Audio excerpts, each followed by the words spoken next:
Et on se retrouve donc pour cette revue de presse de l'économie.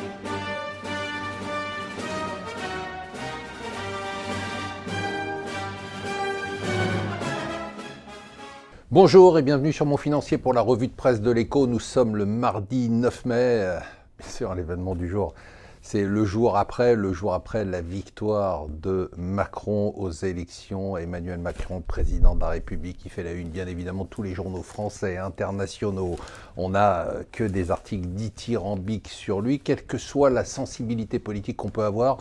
Tout le monde reconnaît cette formidable, incroyable, étonnante success story. Bien résumé par le New York Times. Le New York Times nous dit finalement pourquoi il a gagné. Il a gagné parce qu'il y a un mélange de talent politique ou de génie politique indéniable, de chance, et aussi à cause du passé, dark past, le passé sombre de la France en matière de politique, c'est-à-dire l'envie qu'avaient les électeurs de balayer un peu la classe politique actuelle. Donc ça s'agite dans tous les sens. Les grands paris, c'est qui sera Premier ministre. On vient d'apprendre que Manuel Valls avait décidé de rejoindre la majorité présidentielle et donc de ne pas se présenter pour le PS, puisqu'il dit que le PS est mort, ce sont ses propres paroles. Il va y avoir aussi des paris, bien évidemment, sur les sièges aux législatives. Alors, c'est ce que nous dit le Parisien, on attend maintenant le troisième tour. Les Échos nous donnent une assez bonne idée de ce qui se prépare pour les 100 premiers jours de Macron, contrairement aux anticipations qu'on avait pu avoir, qu'on avait eu nous-mêmes. Il semble qu'il pourrait avoir la majorité aux législatives et du coup pouvoir engager un programme de réforme assez puissant pendant les 3 premiers mois. Alors c'est exactement ce que jouent les marchés, même si hier il y a eu une petite pause.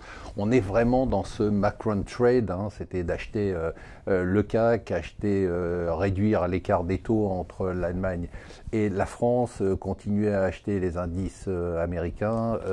La volatilité hier qui est tombée au plus bas, en dessous de 10% sur les valeurs américaines. C'est-à-dire qu'on a un Macron trade qui va bien au-delà des frontières françaises. Et tout ça est extrêmement surprenant, extrêmement étonnant, extrêmement spectaculaire. Bon, on vit l'histoire en direct comme on l'a fait depuis plusieurs années ensemble et c'est toujours passionnant. En Allemagne, on soutient bien évidemment Emmanuel Macron. Merkel a dit qu'elle serait prête à faire des efforts si il fait des réformes pour aider la France.